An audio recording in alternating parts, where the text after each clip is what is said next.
What if I told you that a team of ordinary people, merchants, goldsmiths, priests, came together to achieve something that sounded so impossible within 52 days?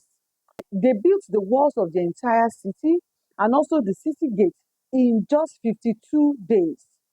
Think about it, your own environment or your own nation. The possibility of concluding or building the entire city gate in 52 days sounds impossible, right? But it happened in the days of Nehemiah. Nehemiah and his team were able to make the impossible happen. But it was not just about hard work, it was about strategic partnership. And so in this video, I'll be talking to you about Nehemiah chapter 3 and chapter 4, taking lessons from the partnership of Nehemiah with the rest of his team. How did they make it happen? How possible was it that their partnership was able to work and deliver on the objectives within a short period of time? How possible was it? What did they do rightly? What did they do well that gave them that kind of impact at the end of the 52-day period? That is what we'll be looking at here. We'll be talking about partnerships that work. Whether you are in ministry, whether you have one form of partnership or the other, even in business or in career, or even in your home or in any kind of form that you have collaboration with other people, you can join me today in this video where we'll be examining what made the partnership of Nehemiah to be able to work, despite the fact that they all came from different areas of life, different careers, and different backgrounds. Yet they were able to pull this very major objective to achieve their final result. Come along with me.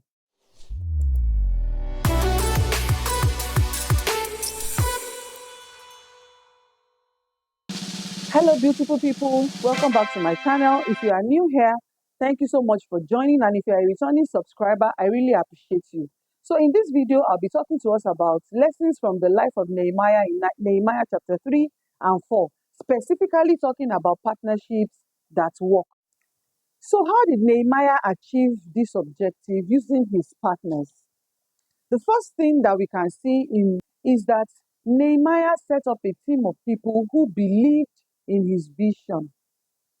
Recall that in Nehemiah chapter 2, verse 17, Nehemiah spoke to all of these categories of people, the merchants, the goldsmiths, the priests. He brought them all together and he laid all of the issues on ground before them, explaining to them that they were in distress.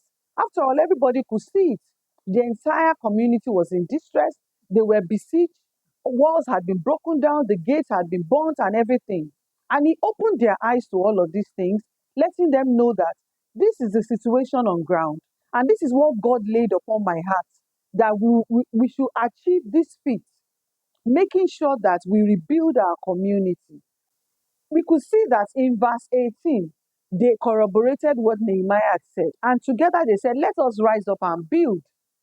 And they strengthened their hands to be able to get it done. So the first principle, the first thing that we can draw from partnerships that work is that your team must be made up of people of like minds, people who can bear the vision together.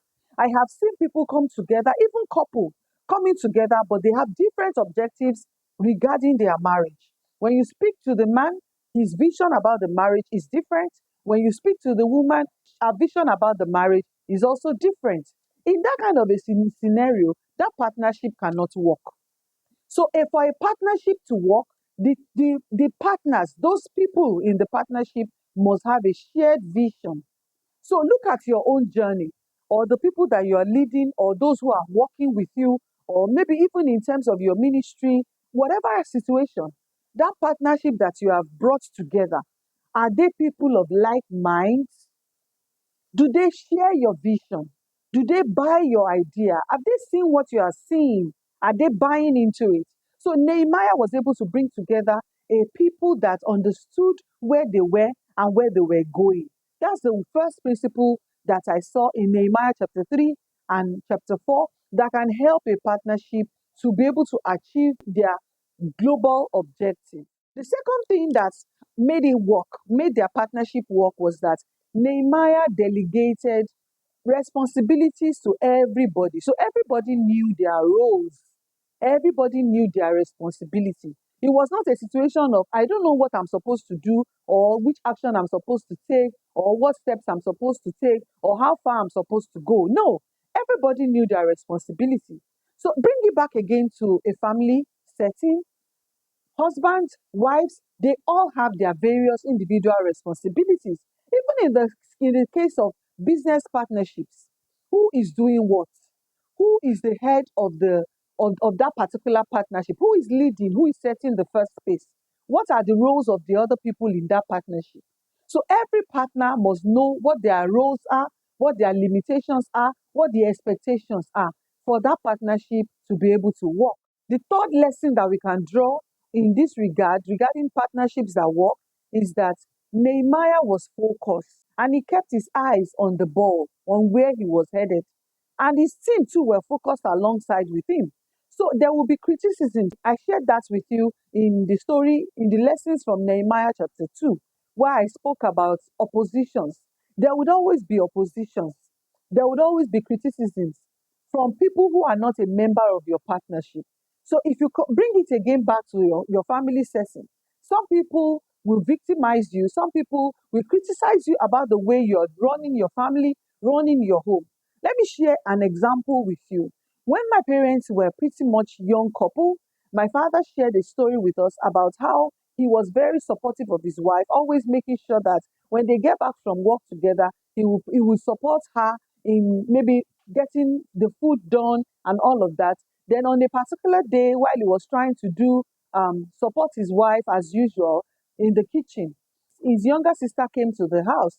Not and when she came in, she noticed that my father was supporting his wife, and she actually believed that as African men, men were not supposed to be in the kitchen with their wives. So what did she do? She went back home to go and report my father to their parents and explain to them that, you see, your son, oh, your son has been turned into an ordinary person in his home. He doesn't have authority. It is his wife that is now using him anyhow, making him to do slave work like as if he's the one that is supposed to be cooking and all of that.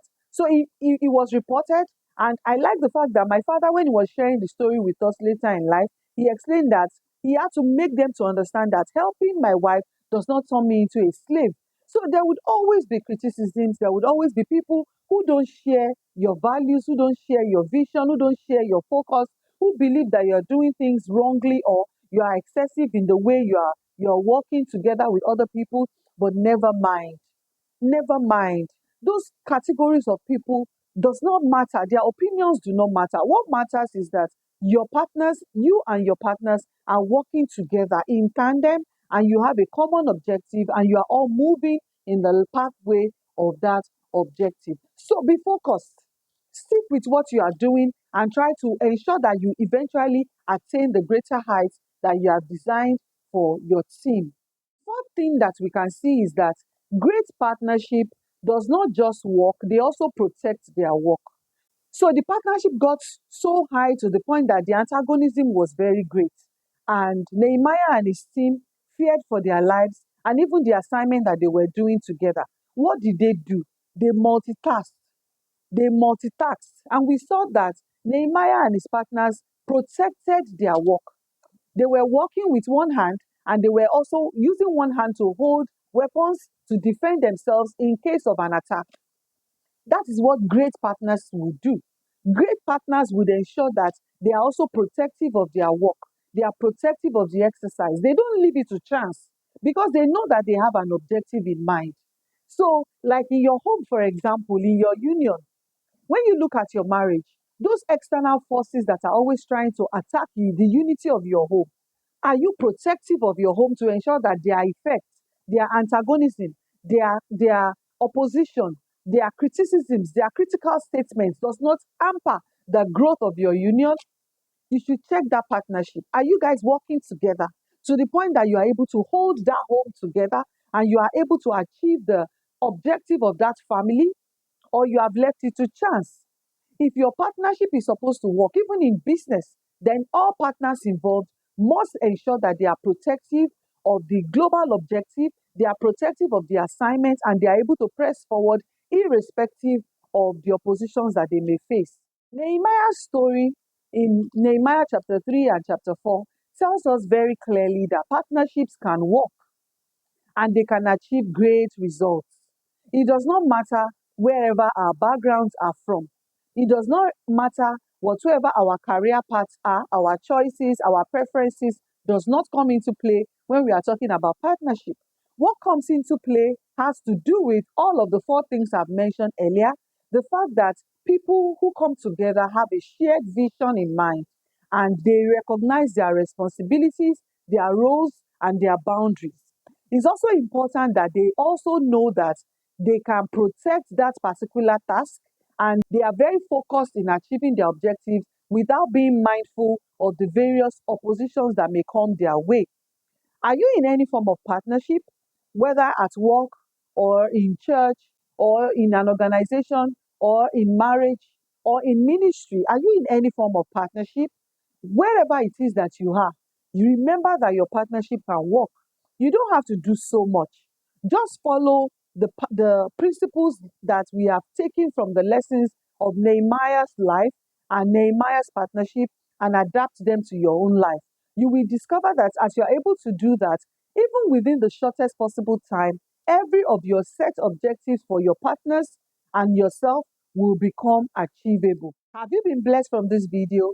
Thank you so much for sticking around. I would like to hear back from you. So drop me a comment about the partners that you currently have and the things that you're doing. Also share with me some of the challenges that you may have that you require support or guidance or even just an idea in any form or the other. I'll be willing and glad to give back my own opinion anytime you need it. Thank you so much for sticking around. If you have not yet subscribed to this channel, be kind to do so at this point so that whenever another video drops, you'll be one of the first people to know. Thank you so much again for joining me in this video. I look forward to seeing you in the very next one.